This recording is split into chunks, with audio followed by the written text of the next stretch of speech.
This is Steve with Rocky Mountain ATV MC, and today I'm going to show you how to replace the brake pads and inspect your rotors on a dirt bike.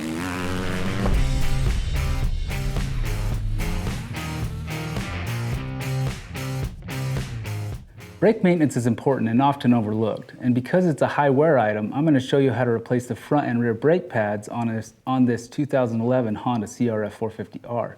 But these procedures that I show you will be very similar on all dirt bikes, but you need to check with your OEM service manual to be sure.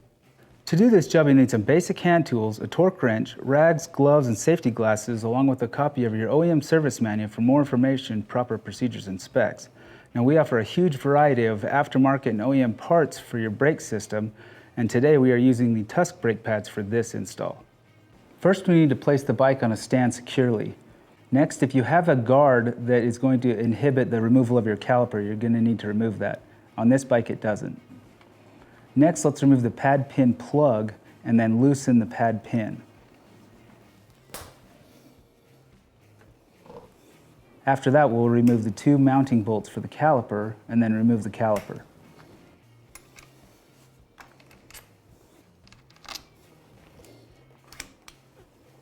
Now that we've got the brake caliper removed, let's remove the master cylinder reservoir cap. Now, the reason we want to do that is when we spread the brake pads, the fluid has somewhere to go. Now, keep an eye on that. While you're spreading your brake pads, it could overflow.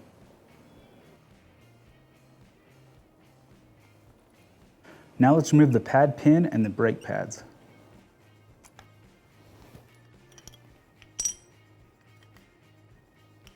Now we need to inspect our brake pads. What you want to look for there is any abnormal wear, glazing, discoloration, and the overall thickness of the pad.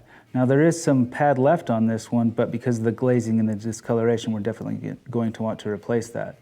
Now on this new pad, it's got wear indicators, and these serve as another purpose to help clean out brake dust. So if you've worn your pad down to where you can't see these anymore, they definitely need to be replaced.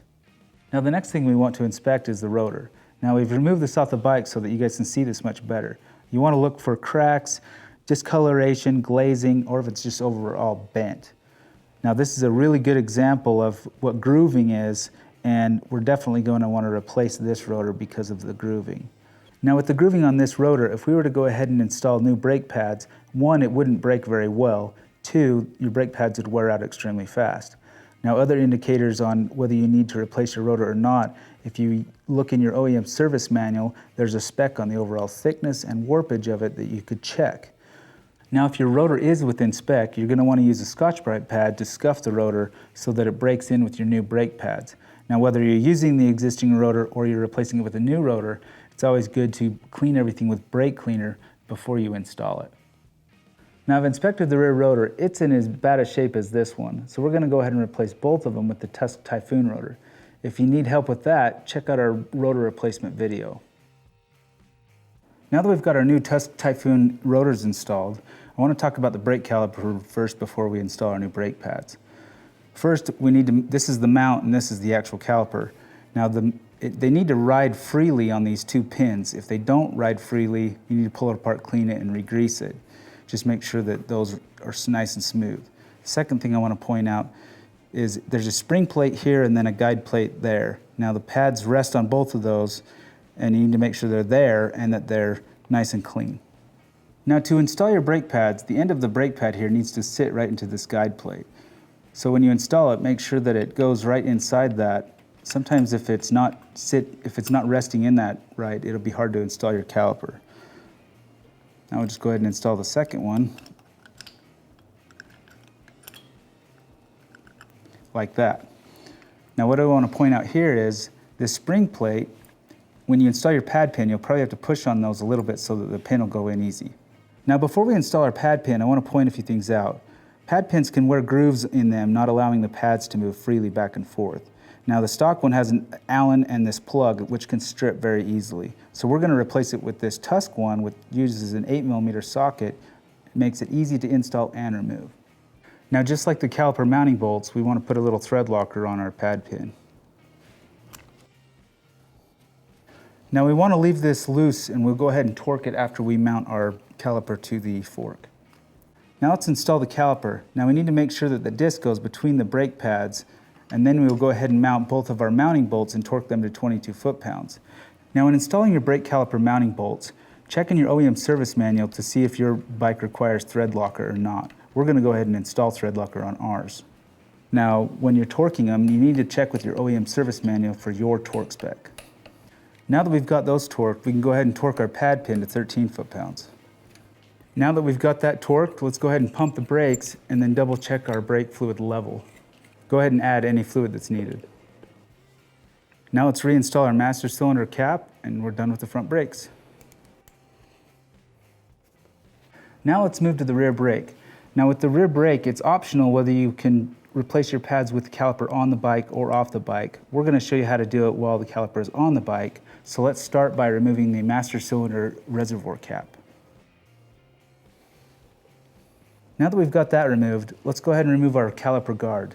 Now, depending on your bike, you may or may not need to remove this. On this one, we do.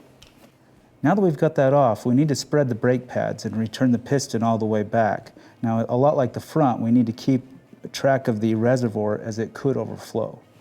And then we will remove the pad pin. Now that we've got that removed, we can just slide the brake pad straight out. You might need to use something to kind of get a hold of it. Now that we've got the brake pads removed, let's inspect our parts just like we did in the front. Now you can see here there's plenty of brake pad left on this brake pad, but anytime you replace the rotor, you need to replace the brake pads.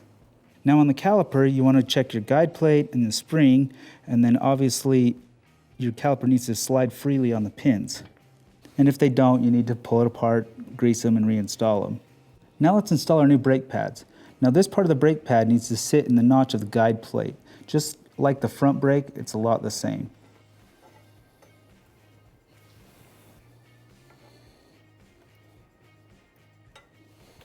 Now that we've got our pads lined up, I've taken our pad pin and cleaned it up. It's in pretty good shape, so we're going to reuse that. We're going to apply a little thread locker to it and torque it to 13 foot-pounds. Now let's pump the brake and double check our fluid level. Our fluid level's good, so let's go ahead and reinstall our reservoir cap and our caliper guard. And that's it. That's all there is to replacing the brake pads and inspecting your rotors on your dirt bike. Come check us out at RockyMountainATVMC.com for more parts, apparel, and accessories. And if you have any questions, comment below. But make sure to subscribe to our YouTube channel. This is Steve. We'll catch you next time.